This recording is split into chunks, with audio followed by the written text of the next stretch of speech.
क्या होता है जब एक बड़े देश की रानी भक्ति में लीन हो जाती है? क्या है आत्मसंगीत? क्या है सुख? इन्हीं सब सवालों के इर्द गिर्द घूमती प्रस्तुत है मुंशी प्रेमचंद्र की कहानी आत्म संगीत।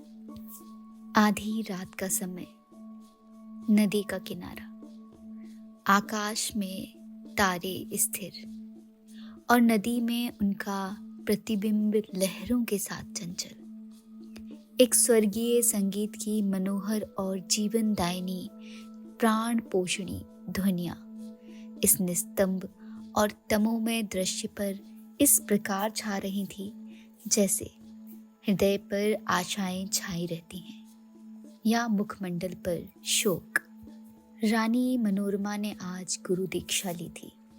दिन भर दान और व्रत में व्यस्त रहने के बाद मीठी नींद की गोद में सो रही थी। अचानक से उनकी आंख खुली और ये मनोहर ध्वनियां कानों में पहुंची। वो व्याकुल हो उठी, जैसे दीपक को देखकर पतंग।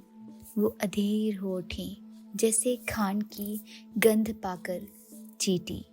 वो उठी और द्वारपालों और चौकीदारों की दृष्टियां बचाती हुई राजमहल से बाहर निकल आई।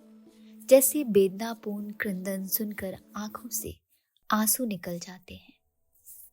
सरिता के तट पर कटीली झाड़ियां थीं, ऊंचे कगारे थे, भयानक जंतु थे और उनकी डरावनी आवाजें। शव थे और उनसे भी अधिक भयंकर उनकी कल्पना। मनोरमा कोमलता और सुकुमारता की मूर्ति थी, लेकिन उस मधुर संगीत का आकर्षण उसे तन्मयता की अवस्था में खींचे लिए जाता था। उसे आपदाओं का ध्यान ही नहीं था। वो घंटों चलती रही, यहाँ तक कि मार्ग में नदी ने उसका गतिरोध किया। मनोरमा ने विवश होकर इधर उधर दृष्टि दौड़ाई। किनारे पर एक नौका दिखाई दी। निकट जाकर बोली, माँ जी, मैं उस पार जाऊंगी। इस मनोहर राग ने मुझे व्याकुल कर दिया है। मांझी बोला, रात को नाव नहीं खोल सकता, हवा बहुत तेज है और लहरें डरावनी, जान का जोखिम है। मनोरमा ने कहा, मैं रानी मनोरमा हूँ, नाव खोल दे, मुंह मांगी मजदूरी दूंगी। मांझी बोला, तब तो नाव किसी तरह नहीं खोल सकता, रानियों का इसमें निवाह नहीं। मनोरमा, चौधरी तेरे पांव पड़ती हूँ, शीघ्र नाव खोल दे, मेरे प्राण खिंचे चले जाते हैं। माँ जी, क्या इनाम मिलेगा? मनोरमा, जो तुम मांगोगे। माँ जी, आप ही कह दें, गवार क्या जाने कि रानियों से क्या चीज मांगनी चाहिए। कहीं कोई ऐसी चीज ना मांग बैठूं जो आपकी प्रतिष्ठा के विरुद्ध हो। मनोरमा बोली, मेरा ये हार अत्यंत मूल्यवान है, मैं इसे खेवे में देती हूँ। मनोरमा ने गले से हार निकाला। उसकी चमक से मांझी का मुखमंडल प्रकाशित हो उठा। वो कठोर और काला मुख जिस पर झुर्रियां पड़ी थी। अचानक मनोरमा को ऐसा प्रतीत हुआ मानो संगीत की ध्वनि और निकट हो गई हो। कदाचित कोई पूर्ण ज्ञानी पुरुष आत्मानंद के आवेश में उस सरिता तट पर बैठा हुआ उस निस्तब्ध निशा को संगीत पूर्ण कर रहा है। रानी का हृदय उछलने लगा। आह, कितना मनोमुग्धकर राग था। उसने अधीर होकर कहा, मांझी, अब देर ना कर, नाव खोल, मैं एक क्षण भी धीरज नहीं रख सकती। मांझी बोला, इस हार को लेकर मैं क्या करूंगा? इस पर मनोरमा ने कहा, सच्चे मोती हैं। मांझी बोला, ये और भी विपत्ति है। मांझी ने इसे गले में पहनकर पड़ोसियों को दिखाएगी, वो सब डाह से जलेंगी, उसे गालियां देंगी। कोई चोर देखेगा तो उसकी छाती पर सांप लौटने लगेगा। मेरी सुनसान झोपड़ी पर दिन दहाड़े डाका पड़ जाएगा, लोग चोरी का अपराध जगाएंगे। नहीं, मुझे ये हार नहीं चाहिए। मनोरमा बोली, तो जो तुमको चाहिए वो दे दूंगी, लेकिन देर ना करो। मुझे अब धैर्य नहीं है, प्रतीक्षा करने की तनिक भी शक्ति नहीं है। इन राग की एक एक तान मेरी आत्मा को तड़पा देती है। मांझी बोला, इससे भी अच्छी कोई चीज दीजिए। मनोरमा, अरे निर्दयी, तू मुझे बातों में लगाए रखना चाहता है। मैं जो देती हूँ वो लेता नहीं, स्वयं कुछ मांगता नहीं। तुझे क्या मालूम मेरे हृदय की इस समय क्या दशा हो रही है। मैं इस आत्मिक पदार्थ पर अपना सर्वस्व निछावर कर सकती हूँ। मांझी बोला, और क्या दीजिएगा? मनोरमा ने कहा, मेरे पास इस वक्त इससे बहुमूल्य और कोई वस्तु नहीं है, लेकिन तू अभी अगर नाव खोल देगा तो मैं प्रतिज्ञा करती हूँ कि तुझे अपना महल दे दूंगी, जिसे देखने के लिए कदाचित तू भी कभी न कभी गया हो। विशुद्ध श्वेत पत्थर से बना है, भारत में इसकी तुलना नहीं है। मांझी हंसने लगा, उस महल में रहकर मुझे क्या आनंद मिलेगा? उल्टे मेरे भाई बंधु शत्रु हो जाएंगे। इस नौका पर अंधेरी रात में भी मुझे भय नहीं लगता। आंधी चलती रहती है और मैं इस पर पड़ा रहता हूँ, लेकिन वो महल तो दिन ही में फाड़ खाएगा। मेरे घर के आदमी तो उसके एक कोने में समा जाएंगे, और आदमी कहाँ से लाऊंगा? मेरे नौकर चाकर कहाँ? इतना माल असबाब कहाँ? उसकी सफाई और मरम्मत कहाँ से कराऊंगा?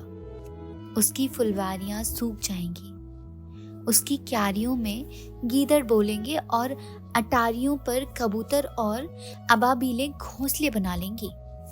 मनोरमा अचानक से तन्मय अवस्था में उछल पड़ी। उसे प्रतीत हुआ कि संगीत निकटतर आ गया है। उसकी सुंदरता और आनंद अधिक प्रखर हो गया था। जैसे बत्ती उकसा देने से दीपक अधिक प्रकाशवान हो जाता है। पहले चित्ताकर्षक था तो अब आवेशजनक हो गया था। मनोरमा ने व्याकुल होकर कहा, अरे तो तू अपने मुंह से कुछ क्यों नहीं मांगता? कितना विरागजनक राग है, कितना विहल करने वाला। मैं अब तनिक धीरज नहीं रख सकती। पानी उतार में जाने के लिए जितना व्याकुल होता है, श्वास हवा के लिए जितनी विकल होती है, गंध उड़ जाने के लिए जितनी व्याकुल होती है, मैं उस स्वर्गीय संगीत के लिए उतनी ही व्याकुल हूँ। उस संगीत में कोयल की सी मस्ती है, पपीहे की सी वेदना। इसमें झरनों का सा जोर है, आंधी का सा बल। इसमें वो सब कुछ है कि विवेकाग्नि प्रज्वलित होती, जिससे आत्म समाहित होती है और अंतःकरण पवित्र होता है। हे मांझी, अब एक क्षण का भी विलंब मेरे लिए मृत्यु की यंत्रणा है। शीघ्र नौका खोल दो। जिस सुमन की ये सुगंध है, जिस दीपक की ये दीप्ति है, उस तक मुझे पहुंचा दो। मैं देख नहीं सकती, इस संगीत का रचयिता कहीं निकट ही बैठा हुआ है, बहुत निकट। मांझी बोला, आपका महल मेरे काम का नहीं है, मेरी झोपड़ी उससे कहीं सुहावनी है। मनोरमा बोली, हाय, तो अब तुझे क्या दे दूं? ये संगीत नहीं है, ये इस सुविशाल क्षेत्र की पवित्रता है। ये समस्त सुमन समूह का सौरभ है, समस्त मधुरताओं की माधुरी है, समस्त अवस्थाओं का सार है। नौका खोलो। मैं जब तक जीऊंगी तेरी सेवा करूंगी, तेरे लिए पानी भरूंगी, तेरी झोपड़ी बहारूंगी। हाँ, मैं तेरे मार्ग के कंकड़ चुनूंगी, तेरे झोपड़े को फूलों से सजाऊंगी, तेरी मांझिन के पैर मलूंगी। प्यारी मांझी, यदि मेरे पास 100 जानें होती तो मैं इस संगीत के लिए अर्पण करती। ईश्वर के लिए मुझे निराश न करो। मेरे धैर्य का अंतिम बिंदु शुष्क हो गया। अब इस चाह में दाह है, अब ये सिर तेरे चरणों में है। और ये कहते कहते मनोरमा एक विक्षिप्त सी अवस्था में मांझी के निकट जाकर उसके पैरों पर गिर पड़ी। उसे ऐसा प्रतीत हुआ मानो वो संगीत आत्मा पर किसी प्रज्वलित प्रदीप की तरह ज्योति बरसाता हुआ उसकी ओर आ रहा है। उसे रोमांच हो आया, वो मस्त होकर झूमने लगी। ऐसा ज्ञात हुआ कि वो हवा में उड़ी जाती है। उसे अपने पार्श्व देश में तारे झिलमिलाते हुए दिखाई देते थे। उस पर एक आत्मविस्मृत सा भावावेश छा गया और अब वही मस्ताना संगीत, वही मनोहर राग उसके मुंह से निकलने लगा। वही अमृत की बूंदें उसके अधरों से टपकने लगी। वो स्वयं इस संगीत की स्रोत थी। नदी के पास से आने वाली ध्वनियाँ, प्राण पोषणी ध्वनियाँ उसी के मुंह से निकल रही थी। मनोरमा का मुखमंडल चंद्रमा के समान प्रकाशमान हो गया था और आंखों से प्रेम की किरणें निकलने लगी थी।